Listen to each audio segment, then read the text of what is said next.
कालिका वरदे हरि विठ्ठल श्री ज्ञानदेव तुकाराम पंढरीनाथ भगवान की जय माऊली ज्ञानेश्वर महाराज की जय जगद्गुरु तुकाराम महाराज की जय सद्गुरु ज्ञानानंद भगवान की जय सर्व संतनों की जय।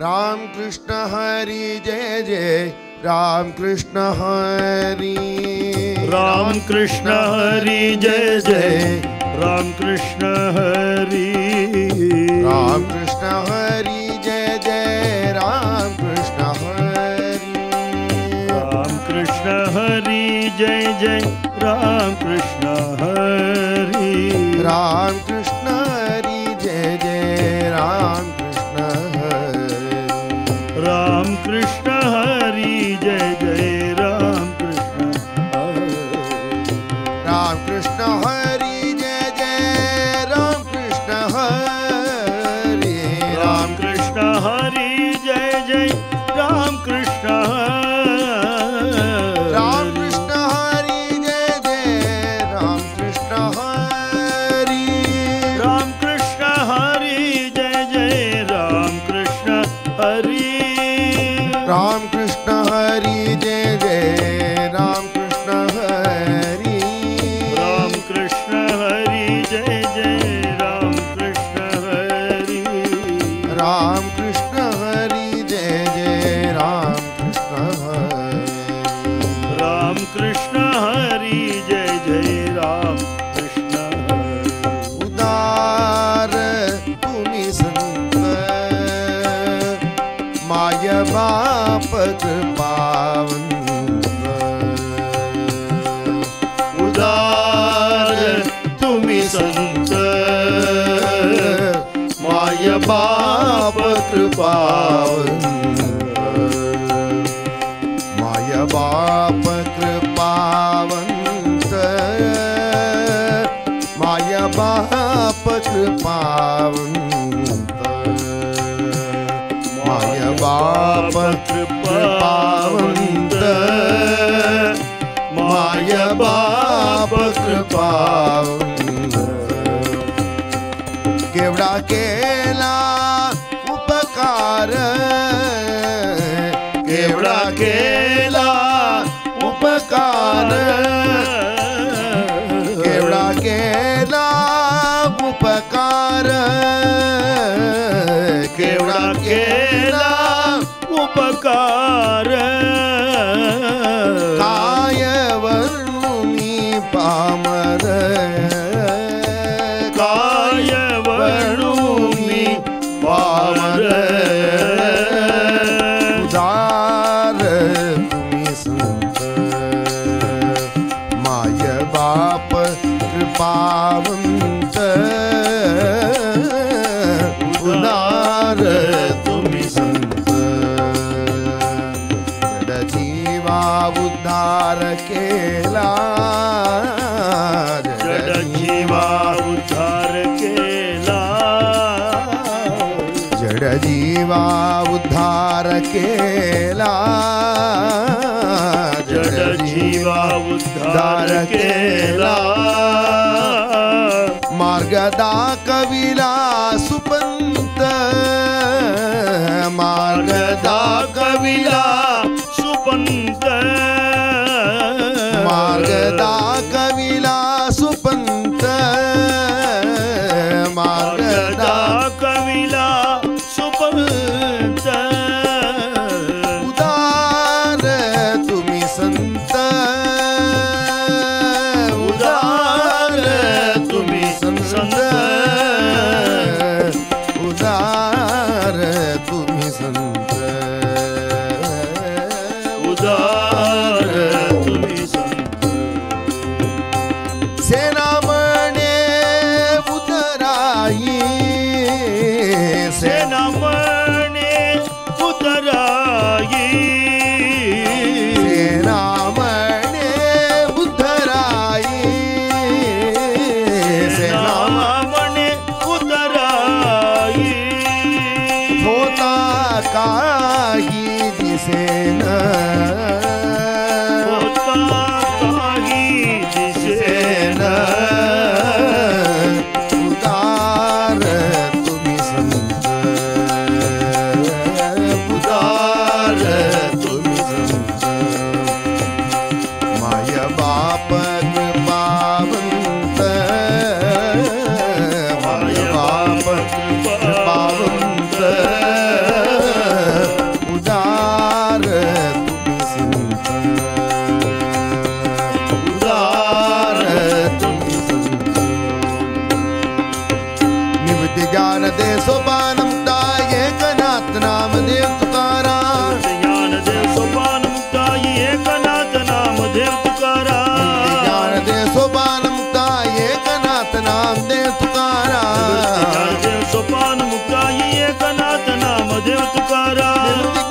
पावर दिव्य मधुर भगवन नाम की सर्व संतनों की दक्षिणामूर्ति समारंभां शंकराचार्य मध्यमाम् अस्मदाचार्य पर्यन्तां वन्दे गुरु परंपराम् मंदस्मितमुकाम्बोजं महनीय गुणार्णवम् मधुराभाषिणं शान्तं सर्वभूतदयापरं भक्तवात्सल्यजलधिं परमानन्दविग्रहं ज्ञानानन्दं प्रपन्नोऽस्मि निर्मलज्ञानसिद्धये पंढरीसारिका क्षेत्रनाहि पुंडलिका सारिका भक्तनाहि विठोबा सारिका दैवतनाहि तुकाराम सारिका सद्गुरुनाहि ज्ञानदेव समारंभां नामदेवादिमध्यमां तुकाराम पर्यन्तां वन्दे वार्करी शुभा सद्गुरुनाथ महाराज की जय समस्त साधु मंडल की जय நேத்தி தான் சொன்னேன் ஜெய் எல்லாரும் கம்பீரமாக சொல்லுங்க திருப்பி எல்லாரும் வாங்கி போயிட்டேன் ஜெயிக்க வேண்டாமா நம்ம நேற்றுக்கு யாரோட தினம் தெரியுமா சத்ரபதி சிவாஜி மகாராஜாவோட ஜெயந்தி நேற்றுக்கு அப்போ ஏற்பட்ட மகான் அவதாரம் பண்ணினத்தினால இன்றைக்கி ஒரு பாகிஸ்தானாக ஆகியிருக்க வேண்டிய நம்ம தேசம் இன்றைக்கி ஹிந்து தேசமாக இருக்குது அதுக்கு காரணம் அந்த மகாத்மா தான் மகாபிரிவா அவரை ராஜ ரிஷின்னு சொல்லுவார் சாதாரண ராஜா இல்லை எத்தனையோ ராஜாக்கள் இந்த தேசத்தில் ஆண்டுட்டா அதில் 10ஓடு 11 இல்லை அவர் அதனால் அப்படி ஜெயிச்சு காட்டினா சாதுக்கள் கிருப்பையால் பகவன் நாமாவனாலே நம்மளும் வாழ்க்கையில் ஜெயிக்கணும்னா ஜெய் போடணுமே இல்லையா सद्गुरुनाथ महाराज की जय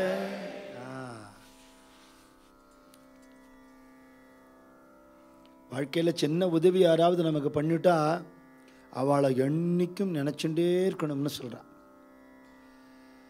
என்னன்றி கொன்றார்க்கும் உய்வுண்டாம் உய்வு இல்லை செய் நன்றி கொன்ற மகருக்கு நன்றி மறந்துட்டானா அவனுக்கு நல்ல கதி கிடையாதுன்னுட்டார் திருவள்ளுவர் அது பெரிய உபகாரமாக இருக்கணும்னு இல்லை பட் காலத்தில் பண்ணின டைம்லி ஹெல்ப்பாக இருக்கணும் காலத்தினால் செய்த நன்றி சிறிதெனினும் ஞானத்தினும் மானப்பெரிது உலகத்தை விட பெருசு அந்த உதவி அந்த நேரத்தில்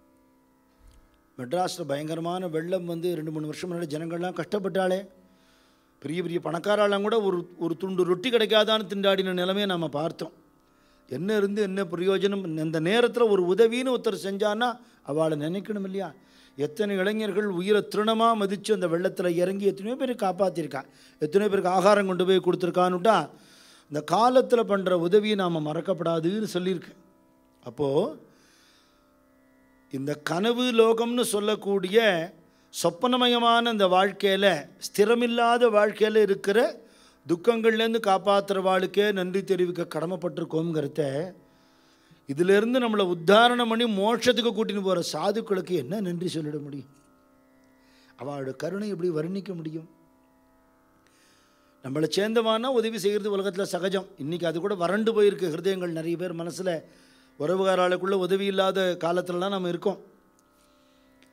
எல்லாரையும் தன் உறவாக நினச்சின்னு உலகமே தன் குடும்பமாக நினச்சின்னு வசுதேவ குடும்பகம்னு இருந்துட்டு அவ்வளவு பேரையும் கடை தேத்தணுங்கிறதுக்காக பாண்டங்கன்னு எனக்கு சாப்பாடு போட்டான் என் வயிறு நம்பிடுத்தோ எத்தனை பேர் பட்னியோடு இருக்கா அவ்வளோ பேருக்கு நான் சமைச்சு போடுறேங்கிற கருணையோட அந்த குணத்துக்கு தான் உதார துமி சந்த माय बाप कृपावंत उदार நீங்க எவ்வளவு உதவி செஞ்சிருக்கீங்கன்னு என்னால சொல்ல முடியலையே ஒரு ஆதிசங்கராச்சாரியால் இல்லைன்னா இன்னைக்கு நம்ம தர்மம் இல்லாமல் போயிருக்குமே ஒரு சமர்த்த ராமதாசர் இல்லைன்னா இன்னைக்கு நம்ம தேசமோ தர்மமோ இல்லாமல் போயிருக்குமே அப்பரோ சம்பந்தரோ மணிவாச்சகரோ இல்லைன்னா இன்னைக்கு நமக்கு சைவ நெறி கிடைக்காமல் போயிருக்குமே ஆழ்வாராதிகள் இல்லைன்னா விஷ்ணு பக்தி இல்லாமல் போயிருக்குமே ஒரு மீரா இல்லைன்னு கிருஷ்ண பக்தி இல்லாமல் போயிருக்குமே. இவ ஒத்தொத்தரும் தனக்கு நேர்ந்த அனுபவங்களை தன்னோட பூட்டி வச்சுக்காமல் அதை எழுதினதோடு இல்லாமல் அதை பாடுறவாளுக்கு இவாளுக்கு கிடைச்ச அனுபவமே கிடைக்கிறாப்புல அனுகிரகம் பண்ணியிருக்காளே. இன்றைக்கி அந்த அபங்கங்களை, அந்த கீர்த்தனங்களை, பதிகங்கள், பாசுரங்கள் படித்தா இன்றைக்கும் காதலாகி கசிந்து கண்ணீர் மல்கறத்தானே செய்யத்தரு, இல்லைன்னு சொல்ல முடியுமா? அப்போது அவளோட அனுபவத்தை பூட்டி வச்சுருக்கா, அந்த சாவியை நம்மகிட்ட கொடுத்துருக்கா. எப்போ வேணால் திறந்து அனுபவிச்சுக்கோங்கன்னுட்டா. இப்படி யார் பண்ணுவா? அம்மா அப்பா குழந்தைகளுக்கு பண்ணுறாப்புல பண்ணியிருக்காங்க. மாய பாப்ப கிருபாவந்த உதார துமி சந்த கேவட கேலா உபகார. எப்பேற்பட்ட உபகாரம் பண்ணியிருக்கேள் நீங்க. ஞான மார்க்கமோ பக்தி மார்க்கமோ வைராக்கியம் வர்றதுக்கான வழியோ கர்மானுஷ்டானங்களில் நிஷ்டையோ ஒன்னொன்றுத்துக்கும் ஒரு விதமான மகான்களை பகவான் அவதாரம் பண்ண வச்சு இது இதில் இவா ஸ்பெஷலைஸ் பண்ணியிருக்கா. உனக்கு எது வேணுமோ இந்த வழியை பிடிச்சின்னு எல்லாம் ஒரே இடத்துக்கு தான் போகிறது. ஆனால் உனக்கு எது பிடிச்சிருக்கோ அப்படி போய்க்கோன்னு எவ்வளோ மகான்களை கொடுத்துருக்காரு இல்லையா? எனக்கு ஆத்ம விசாரம் பிடிக்குமா, அதுக்கு ஒரு மகான் இருக்கார். எனக்கு அனுஷ்டானம் பிடிக்குமா, அதுக்கு ஒரு மகான் இருக்கார். எனக்கு அதெல்லாம் அவ்வளவா வராது, ஏதோ பகவன் நாம சொல்வேன், அதுக்கு மகான்கள் இருக்கா. எல்லாம் கலந்து சம்புடீகரணமாக சேர்த்து கொடுக்கணுமா, அதுக்கு மகான்கள் இருக்கா. அப்படியெல்லாம் இல்லாமல் உலக வாழ்க்கையில் உனக்கு எது எதில் நாட்டம் இருக்கோ, யார் யார்கிட்ட பிரியம் இருக்கோ அத்தனை பிரியத்தையும் நீ எங்கிட்ட காட்டுறாப்பில் நான் உன் மேலே அன்பு காட்டுறேன்னு அன்புனாலேயே இழுக்கக்கூடிய ஒருத்தர் நம்ம குருநாதர் ஞானானந்த சுவாமி. அவர் கர்ம மார்க்கமா பக்தி மார்க்கமா ஞான மார்க்கமானு கேட்டால் பிரேம மார்க்கம் அவரோடது. Unconditional love. யார் வந்தாலும், யாராக இருந்தாலும், எப்பேற்பட்டவாளாக இருந்தாலும். சாசில்தாஸ் சிவராமகிருஷ்ணர் எழுதுகிறார், பெரிய மகாத்மா ஞானானந்தகிரி சுவாமிகள் அவரால் முடியாததே இல்லை அப்படின்னு சொல்கிறா. ஆனால் அவரால் ஒரு காரியம் முடியாதுன்னு நான் தைரியமாக சொல்லுவேங்கிறார். என்னன்னா, யாரையும் கைவிட முடியாது அவரால். எவ்வளோ மோசமானவராக இருந்தாலும் கைவிடவே முடியாது. அப்பேற்பட்ட கருணாமூர்த்தின்னு சொல்கிறார். அப்போ அந்த அன்புக்கு என்ன சொல்ல முடியும்? ஒரு ஜீவனையும் கடைத்தேத்தியே தீருவேன், அவ்வளோ பேருக்கும் மோட்ச மார்க்கத்தை காட்டுவேன், இருக்கும்போதே வாழ்க்கையில் துக்கம் இல்லாமல் வாழறதுக்கும், உடம்பை விடும்போது சிரமம் இல்லாமல் கிளம்புறதுக்கும், பகவத் சரணத்தை அடையிறதுக்கும் வழி காட்டுவேன்னு ஓயாமல் அலைஞ்சு அலைஞ்சு பாடுபடுறாளே. கேவட கேலா உபகார காய வண்ணூமி பாமர. உங்களோட மகிமையை வர்ணிக்கிறதுக்கு எனக்கு தகுதி உண்டா? மீ பாமர, நான் ஒரு பாமரன். உதார துமி சந்த. வேத அத்தியனம் பண்ணினவன், படித்தவன், உயர் குலத்தில் பிறந்தவன் அப்படிங்கிறவாளை தான் நீங்கள் கடத்தேத்துவாளா? இல்லை, அவள்லாம் தானே வந்துடுவா அப்படின்னுட்டு கதியில்லாத எங்களென்ன தேடி வரேள். ஜட ஜீவா உத்தார கேலா. இது லாயக்கில்லாத ஜடம் அப்படிங்கிறவாளை கடத்தேற்றதுக்காக ஓடி வர. அது எப்படி நீ ஒரு ஆள் நான் இறக்க விடுவேன், நான் விட மாட்டேன் அப்படின்னு வந்து கை தூக்கி விடுறாளே. இதுதான் வழின்னு காட்டுட்டா எங்களுக்கு போக தெரியாதே. இப்படி ரூட் இப்படி போய் இப்படி போங்க அப்படின்னு சொன்னால் போக தெரியாது. அதனால் என்ன பண்ணுறாள், வழியை சொல்லிட்டு கையை பிடிச்சி கூட்டின்னு மார்கதா கவிலா சுபந்த. எத்தனை பேர் வந்தாலும் அத்தனை பேருக்கும் வழி காட்டல, அழுக்கிறது இல்லை, சலிச்சுக்கிறது இல்லை. இப்படிப்பட்ட சாதுக்களுக்கு பிரதி என்ன பண்ணிட முடியும்? ஒரு குருட்ட ஒரு சிஷ்யன் சொன்னானா, நல்ல உபதேசங்களை உங்கள்கிட்டேருந்து கேட்டேன், உங்களுக்கு என்ன தட்சணை தருதுன்னு தெரியலேன்னு குரு சொன்னாரா, நான் சொன்னபடி இரு, அதுதான் எனக்கு தட்சணைன்னு விட்டாரா. மகான்கள் நம்மள்கிட்ட என்ன எதிர்பார்க்க போகிறா இல்லையா? இந்த பயலுக்கு நான் இவ்வளோ பண்ணியிருக்கேன், நன்றி இல்லை பற்றியா, ஒரு தேங்க்ஸ் கூட சொல்லாமல் போகிறானே அப்படின்னு நம்ம சொல்லுவோம். மகான்கள் அவ்வளோ காரியம் பண்ணிவிட்டு சத்தம் போடாமல் அங்கேருந்து கிளம்பி போய்டும். அப்படி அவன் இருந்துவிட்டா போகிறோம். அதான் சேனாநாவி மகாராஜ் சொல்கிறார், சேனாமணே உத்தராயி. அவளுக்கு உத்தரம் பதில் பண்ணுறதுக்கு ஏதாவது ஒன்று ரெசிப்ரிகேட் பண்ணணுமே, அதுக்காக பார்த்தேன், எந்த வஸ்துவும் கிடைக்கல அவளுக்கு கொடுக்கறதுக்கு. அதனால் என்ன சமர்ப்பணம் பண்ணிவிட்டேன், ஹோத்தா காஹி திசேன. எந்த திக்கு திசையில போனாலும் ஒரு வஸ்து அவளுக்கு திருப்பி கொடுக்க முடியாது. ஆஞ்சநேயரை பார்த்து ராமரை தானே சொன்னார், யாராவது ஏதாவது பண்ணினா அவளுக்கு பரிசு கொடுத்து விடலாம், நீ பண்ணின காரியத்துக்கு நான் ஒன்றும் தர முடியாது, எனக்கு என்கிட்ட அதுக்கு சமமாக என்கிட்ட ஒன்றும் இல்லை, நான் குருமி சதுருஷம் பிரியம்னு சொல்லிட்டு என்ன கொடுத்துட்டேன்னு கொடுத்துட்டார் இல்லையா பகவான். சாதுக்கள் அப்படி தானே பண்ணுறான். தன்னை நம்பியிருக்கிற ஒரு பக்தனையும் ஒரு ஜீவனையும் தானே இருந்து காப்பாற்றி அழுந்தொரும் அணைக்கும் அன்னை அறிவில்லாது ஓடி ஆடி விழுந்தொரும் எடுக்கும் அப்பன் விளையாடும் போது தோழன் தொழுந்தொரும் காக்கும் தெய்வம் சொந்தமாக எடுப்போருக்கலாம் குழந்தை இத்தனைபடியும் இருந்து நம்மளை காப்பாற்றி கரை தேர்த்தி நம்மளை கூட்டின்னு போகிறாளேன்னா அந்த அன்புக்கு நம்ம என்ன பண்ணிட முடியும்? சாதுக்களை ஸ்மரிக்கிறத தவிர, நமஸ்காரம் பண்ணுறதை தவிர இல்லையா? இந்த 63 இல்லைன்னா சிவபக்தி நம்ம எப்படி தெரிஞ்சுக்க முடியும்? ஆழ்வாராதிகள் இல்லைன்னா விஷ்ணு பக்தி எப்படி தெரிஞ்சுக்க முடியும்? அபிராமி பட்டர் ராமகிருஷ்ண பரமஹம்சர் மாதிரி மகான்கள் இல்லைன்னா அம்பாளை பற்றி என்ன தெரிஞ்சுக்க முடியும்? அருணகிரிநாதர் இல்லைன்னா முருகனை பற்றி எப்படி தெரிஞ்சுக்க முடியும்? அப்படி ஒரு மார்க்கம் காட்டுறதுக்கும் பகவானே அநேக சாதுக்களை பூமிக்கு அனுப்புகிறான். மகாராஷ்டிர சம்பிரதாயம் வழிகாட்டுறவான்னு சொல்கிறது இல்லை, சந்தத்தே தேவ தேவத்தே சந்தங்கிறா. தன்னை அடையிறதுக்கான வழிகாட்டுறதுக்கு தானே சாதுக்கள் ரூபமாக இறங்கி வராங்க. அதனால் சாதுக்கள் வேறே, குருநாத்தாள் வேறே இல்லை, பகவான் வேறே இல்லை, ஒன்று அப்படிங்கிறது தான் அவளோட பாவம். வியாபாரம் பண்ணுறதோ, சட்டி பானை பண்ணுறதோ, நாவித தொழில் பண்ணுறதோ, செருப்பு தைக்கிறதோ, என்ன விதமான தொழில்கள் பண்ணக்கூடிய நிலையில் வெளியில் காணப்பட்டாலும் உள்ளுக்குள்ள அந்தரங்கமாக பண்ணுற தொழில் என்ன? நம்மள்கிட்ட இருக்கிற பாப வினைகளை வாங்கிண்டு அவளோட புண்ணியத்தை அனுகிரகத்தை பகவன் நாமாவை பக்தியை நமக்கு கொடுக்கறது தான் அவள் பண்ணுற டிரான்சாக்ஷன். இந்த வியாபாரம் தான் பண்ணுறா.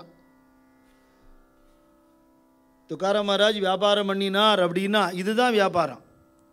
அந்த வியாபாரம் நொடிச்சு போயிடும், இது நொடிச்சே போகாத வியாபாரம். கிருஷ்ணதேவராயர் புரந்தரதாசரை பார்த்து கேட்டார், என்னையா 9 கோடி ரூபாய் சம்பாதிச்சுட்டு இன்னும் 1 கோடி சம்பாதிக்க வேண்டிய ஆள் 10 கோடி சம்பாதிச்சிருக்க வேண்டாமா? அத்தனையும் உதறிட்டு உஞ்சவர்த்தி பிராமணனா உட்கார்ந்துட்டு இருக்கிறே, இது என்ன அநியாயம் இது? புரந்தரதாசர் சொன்னார், நான் ஸ்ரீனிவாச நாயக்கார் இருந்தபோது உம்மை பார்த்துட்டு இருந்தேன், நான் புரந்தரதாசர் உடனே நீங்கள் என்னை பார்க்குறேன்னார். நம்ம பாக்கிய தொட்டதோ நிம்ம பாக்கிய தொட்டதோன்னார். பிஸ்னஸை க்ளோஸ் பண்ணிட்டீராமன், யார் புது பிஸ்னஸ் ஆரம்பிச்சிருக்கேன், இது ரொம்ப காஸ்ட்லி, இது எல்லாருக்கும் கிடைக்காது. வியாபார எனகாயத்துங்கிறார். ஸ்ரீபதி பாதாரவிந்த சேவகளெம்போது வியாபார எனகாயத்து. இவரும் அதே பாடுறார். காத்தலா துகான गातला दुकान देती आलिया सिदान, गातला दुकान संत उदार उदार भरले अनंत भांडार, गातला दुकान देती आलिया सिदान, गातला दुकान मागत्याची पुरे दणी आणि काशी उरे, मागत्याची पुरे दणी आणि काशी उरे, गातला दुकान देती आलिया सिदान, गातला दुकान तुका म्हणे पोते देव भरले नवे मीते, गातला दुकान देती आलिया सिदान, गातला दुकान. சாதுக்களுடைய டிபார்ட்மெண்டல் ஸ்டோர் அங்கே எல்லாம் கிடைக்கும். ஒரு கடை திறந்திருக்கா எல்லாரும். சந்த உதார உதார ஏமாத்திர வியாபாரம் கிடையாது. இடக்கல்ல தப்பா போட்டு அடியில் புளி உருண்டை உருட்டி வச்சு திராசு இழுத்து பிடிச்சு அதெல்லாம் கிடையாது. நமக்கு என்ன வேணுமோ அதை விட அதிகமாக கொடுக்குறவா. சந்த உதார உதார, எவ்வளவு கொடுத்தாலும் குறையாது. பரலே அனந்த பாண்டார, பகவன் நாமா நிதி குமிஞ்சு கிடக்கு. ஞான அனுபவம், பக்தி அனுபவம் குமிஞ்சு கிடக்கு. எத்தனை பேர் வந்தாலும் எத்தனை தலைமுறைக்கும் கொடுக்க முடியும். இப்போவும் அவதாரம் பண்ணின மகான்களோட சரித்திரத்தையும் அவள் கீர்த்தனைகளையும் படித்து இன்னைக்கு உதாரணமாக இருக்காளே. அவள் காலத்தில் வாழணுங்கிறது இல்லை. அவள் காலத்தில் நாம் இல்லையேன்னு வருத்தப்பட வேண்டாம். நம்ம காலத்துலேயும் அவள் இருக்கா, நமக்கு வருங்காலத்திலையும் இருக்க போகிறாங்கிறது தான் சத்தியம். மரணம் இல்லா பெருவாழ்வு இல்லையா? மாகத்யாச்சி புரே, யார் எவ்வளவு கேட்டாலும் நிரம்ப கொடுக்குறா சாதுக்கள். யாரும் குறையோட திரும்பி போகிறதில்ல. மனசு நிறைஞ்சுதான் சத்சங்கத்துக்கு வந்தவா திரும்பி போகிறா. அவ்வளோ பேர் கொடுத்துட்டாலே ஏதாவது ஸ்டாக்கு குறைஞ்சதுன்னா குறையவே மாட்டேங்கிறதுங்கிறது. தனி ஆணி காசி உரே காத்தலா துகான். வெளியில் பண்ணுற வியாபாரம் வேற, உள்ளுக்குள்ளே வந்து அத்தனை பேருக்கும் நம்ம ஏதாவது கொடுக்கணுமே, அப்போ தானே அவள் ஏதாவது கொடுப்பான்னா. ரெண்டு விதமாக சொல்கிறான் அந்த பிஸ்னஸை. தந்தது எந்தன்னை, கொண்டது உந்தன்னை, சங்கரா ஆர்கலோ சதுரர்னு சொல்கிறது போல் எதுக்கும் பிரயோஜனம் இல்லாத செல்லா காசான எண்ணெய் கொடுத்து விலை மதிப்பில்லாத ஒன்றை வாங்கிட்டேன்னு ஒரு வியாபாரம். உன் பாப்பத்தை நீ கொடு, உனக்கு நான் அனுகிரகம் பண்ணுறேன்னு ஒரு வியாபாரம். இன்னொரு வியாபாரம் என்ன? நாமச்ச கேத்தி நாமச்ச தேத்தி. நம்மளால் முடிஞ்ச பகவன் நாமாவை சொல்லி அவள் கோடிக்கணக்கில் ஜபம் பண்ணியிருக்கிற நாமாவை வாங்கிக்கிறதான். அது நாமாவை கொடுத்து நாமாவை வாங்கிக்கிறதா? ரெண்டு ஒன்று தானே? இல்லை, ஒன்றும் இல்லை. பாபா பக்தி இல்லாத நான் சொல்கிறேன் ராமுக்கு கோடிக்கணக்கில் ஜபம் பண்ணின போதேந்திர சுவாமியோட ராமநாம சமம் ஆகிடுமா எங்கேயாவது? ஆனால் இந்த நாமா கொடுத்தா அந்த நாம வந்துடுவான். நாமச்ச கேத்தி நாமச்ச தேத்தி. இதுதான் சாதுக்கள் பண்ணக்கூடிய அற்புதமான வியாபாரம்.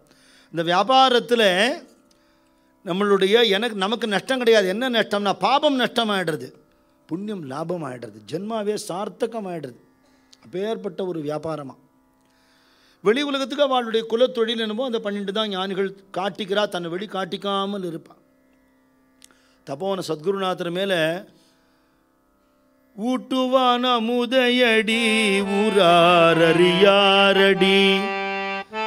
உதார ஸ்வபாவனடி என் கிளியே சத்குருநாதனடி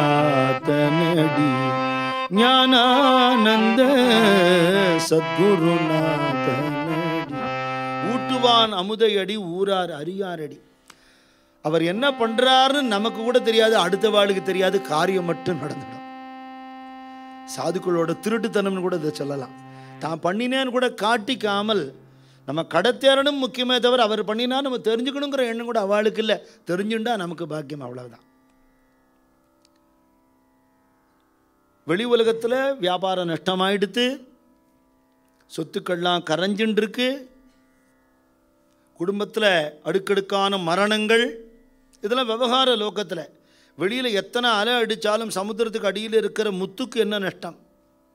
அது இல்லாமல் போயிடுமா? எத்தனை பவள பாறைகள்லாம் இருக்குது சமுத்திரத்துக்கு அடியில், அது இல்லாமல் போயிடுமா? பூமிக்கு மேலே என்ன கொத்தினாலும் தோண்டினாலும் நெருப்பு கொளுத்தினாலும் உள்ளுக்குள்ளே இருக்கிற தங்கமோ வைரமோ இல்லாமல் போயிடுமா? அவன் அந்தர்கதமாக இருக்கக்கூடிய அந்த ஞான நிஷ்ட பக்தி கலையாதபடிக்கு எத்தனை கஷ்டத்துக்கு நடுலையும் நாமாவை விடவே இல்லை. அவரே நாமதேவர் அவதாரம் பண்ணின போது பாடியிருக்கார், என் உடம்பே அழிஞ்சாலும் உன்னை விட மாட்டேன், தேகஜாவோ அதவாராகோ பாண்டுரங்கி திருடபாவோன்னு பாடியிருக்க, சரண ந சோடி சர்வதான்னு பாடியிருக்க.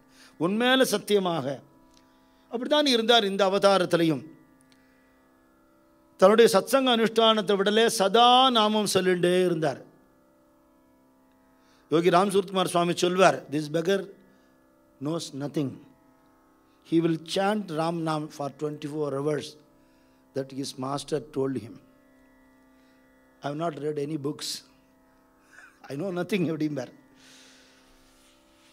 வெறும் ராமநாமா சொல்ல 20 எனக்கு அது போருங்கிறார். சாதாரண விஷயமான 24 மணி நேரம் சொல்லிட முடியுமா? சொன்னால் அவளுக்கு கிடைக்காதது ஒன்று இருக்குது, இருந்துட முடியுமா? மனைவி ரொம்ப வெய்வா, பெரியவ ரொம்ப உடம்பு முடியாதவா படுத்துட்டே இருப்பா. ரெண்டாவது மனைவி சத்தம் போடுவா, ஆவளி. இப்படி நஷ்டப்படுத்திட்டு நிற்கிறீளே, குடும்பத்தில் இருக்கிற சொத்தை அபிவிருத்தி பண்ணுறது தானே புருஷாகாரம்னு ஒரு மனுஷனோட லட்சணம். இருக்கிறதெல்லாம் தொலைச்சிட்டு உட்காந்து பரம்பரையாக பணக்காரா.